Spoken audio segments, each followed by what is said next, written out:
আজিৰে পৰা নিষিদ্ধ কৰা হৈছে গুটকা আৰু পান মছলা। হয়, এই মুহূৰ্তত এটা গুৰুত্বপূৰ্ণ খবৰ, এটা জানিবলগীয়া খবৰ, নিষিদ্ধ হ'ল গুটকা আৰু পান মছলা। গুটকা পান মছলাক লৈ চৰকাৰৰ এটা বৃহৎ সিদ্ধান্ত। ব্যৱসায়ীসকলে বিক্ৰী কৰিব নোৱাৰিব এতিয়াৰে পৰা কোনো ধৰণৰ গুটকা পান মছলা জাতীয় সামগ্ৰী।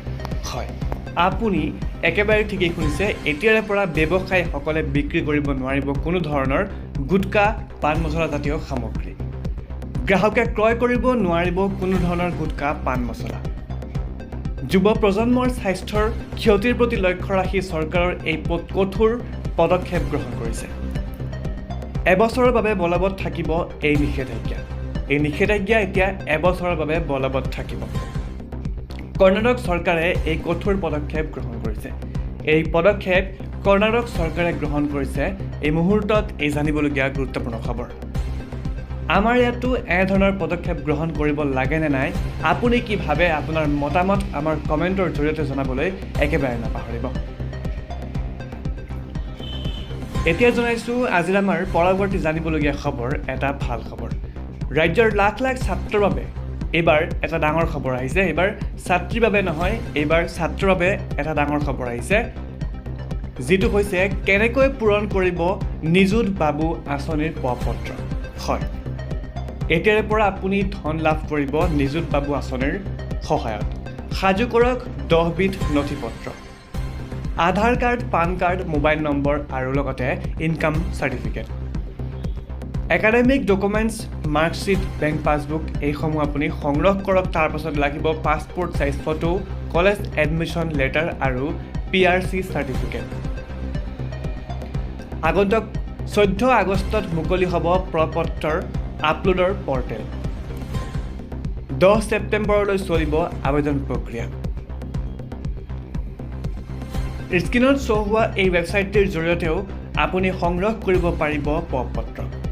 যোগ্য হিতাধিকাৰী বাছাৰ হৈ গ'লেই 10 অক্টোবৰত লাভ কৰিব এই আঁচনিৰ ধন।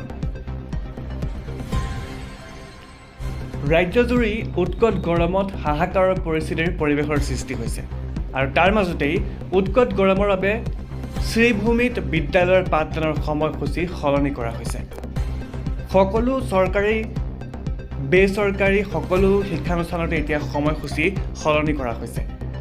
আগন্তুক 17 অক্টোবৰৰ পৰা 17 আগষ্টৰ পৰা বলবৎ হ'ব পাঠদানৰ নতুন সময়সূচী। প্ৰাথমিক স্কুলৰ পাঠদানৰ সময় পুৱা 7:30 বজাৰ পৰা 11:30 বজালৈ।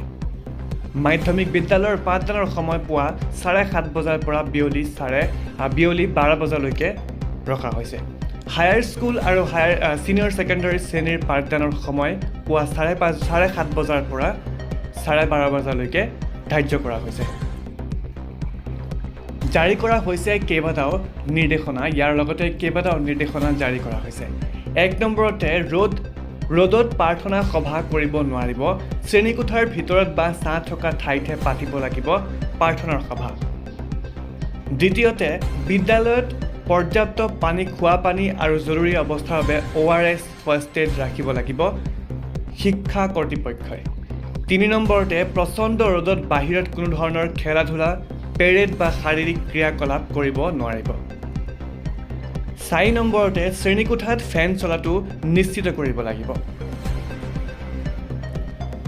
উৎকট গৰমৰ বাবে শ্ৰীভূমিত বিদ্যালয়ৰ পাঠদানৰ সময় সলনি কৰিছে।